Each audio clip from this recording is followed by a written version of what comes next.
Payday, you'll want payday. I know that. Canelo Alvarez already told you that Terence Crawford is too small for him at 168. Yet you buffoons still come in the comment section telling me how wrong I am, yada, yada, yada. Ego thoughts, man. I want to review some things that Canelo said in the past in this video, and I'm going to further break down my thoughts. Canelo says, I beat Crawford at 168 pounds. What are you going to say? He's too small. So Canelo in the past has already shown a disinterest in this fight because he doesn't believe he will receive credit if he beats a guy coming up really from 147. You can say Crawford's a 154 pounder, but the reality is he has one fight there. So you're not even a proven 54 pounder because you haven't fought any of the top guys. You fought Madrimov only. And now you want to leapfrog past 160, not put in work at 54 and move to 168 to fight the kind of guy that is the top guy at 68 now that David Benavidez and David Morrell are fighting each other at light heavyweight and have moved up. I mean, it's so funny. Previously, after the Madrimov fight, this is what Canelo said. Quote, Terence Crawford, he looks in his weight class. I think Crawford, his weight class is 147. You can see the difference. You can see in his last fight with Israel Madrimov that it's different, right? I know that as fighters, we think we could do things. We can do everything. We could go up and fight everybody and beat them and think about that. But when you're in there, it's way different, said Canelo. Oh my gosh, talk to him, Nello. Boxing is getting pretty stupid because this shouldn't even be a conversation. And it's so funny. The Bud Buddies are pathetic. They say, oh, boxing ego, you're just hating on Crawford. Bro, I say this with everybody. And the Bud Buddies, either they want to play deaf or they are deaf. Something is going on because I posed this question to you guys before in the comment section and nobody has proven me wrong. So I'm going to give you another opportunity to prove the darn wrong, the best in the business, and it's not even close. Name a time where ego, boxing ego, no AI, no fake stuff, me, ego, the host that you're listening to right now, was pitching a fight where a guy moved up 2 weight classes, some rapid weight class jumping, and didn't even clear out their division that they were currently in. And I said, that's what I want to see. It didn't happen. Kell Brook, Triple G, I said, this is stupid. Amir Khan, Amir Khan didn't even fight the best in the world at 47. His best win at the time was Algieri and Luis Collazo. So he hadn't fought the best, and then he moves up to 55, which is Canelo weight. Stupid. You know, even when Canelo was talking about moving to cruiserweight, I said the same thing. So it's so funny that the Bud Buddies lack so much testosterone and they're pumped full of estrogen. These beta males, they keep not getting out of their feelings and they're thinking that the stuff I'm saying, which is my truth, how I truthfully feel and consistently feel, they think this is somehow I'm just saying this because I don't like Bud. But I said the same thing for Canelo. The MacBook Air, remember that whole on my videos? I kept calling the man MacBook Air and MacBook Pro. And then Canelo was saying he wanted to fight Usyk. I said the same thing. It's stupid. Usyk will body Canelo because you got a great fighter in Usyk and let's say a great fighter in Canelo. What's the separation? What's the difference? Oh yeah, the weight and size.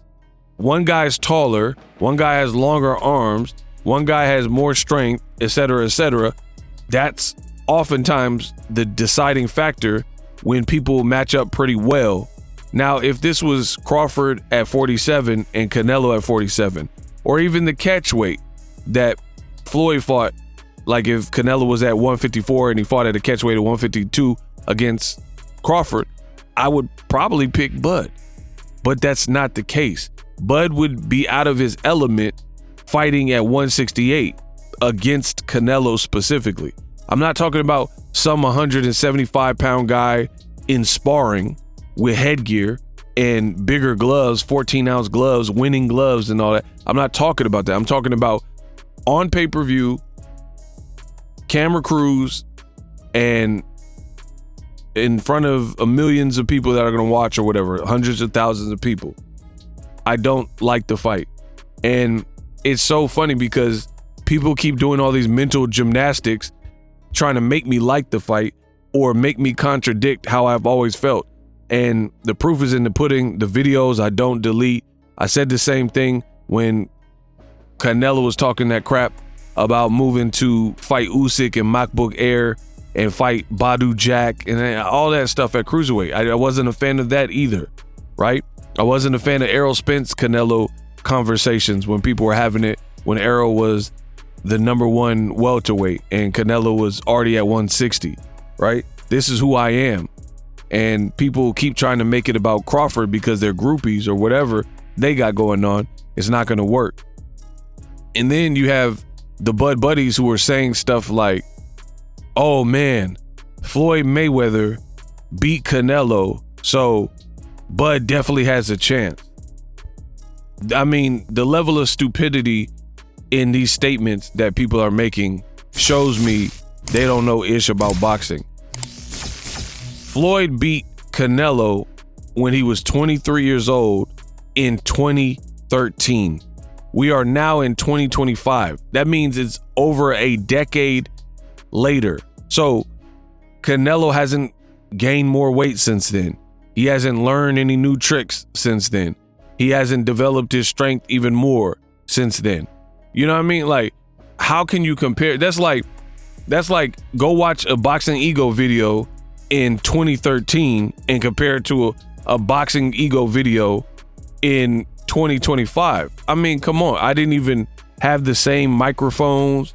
My setup was different. I didn't know I knew a lot less about audio. I didn't know how to engineer and EQ and stuff like that. I didn't know everything. You know what I mean? Stage presence in terms of talking, because it was kind of weird on YouTube talking in a room by yourself. It takes some getting used to. Like, I came from rapping where I was doing the rap thing, but just to have full-on conversations where you're talking to a microphone, there's no engineer outside the booth, and there's not like lyrics that you're reading that you wrote. It was kind of a weird feeling. So again, you can't compare anything that I've done when I first started or whatever 10 years ago basically to what I'm doing now. It's just common sense. And if you are in the same exact spot, then you've not evolved in 10 years. I would imagine that's bad. So I'm hearing the dumbest logic. People talking about, oh, but Mayweather did it in 2013. Canelo learned from it. Canelo was 23. And again, Canelo was at 154 pounds then. They fought at a catchweight. It's not the case. Now, Crawford, Canelo made it clear, you're going to have to make it worth my while financially. And I'm not dropping down and cutting no extra weight for Bud. So it just puts Bud in a difficult position, and he barely scraped by Madrimov. You got to show me more. Like, beat a couple guys, beat Charlo and beat Murtazaev, and then maybe call out Canelo. And still, that's still at 54 and don't really have nothing to do with 160 plus, let alone 168. So it's funny. The fans think that I'm going to somehow break and change who I've been and my opinion, but that's not going to happen. So you might as well unsubscribe. I'm Boxing Ego.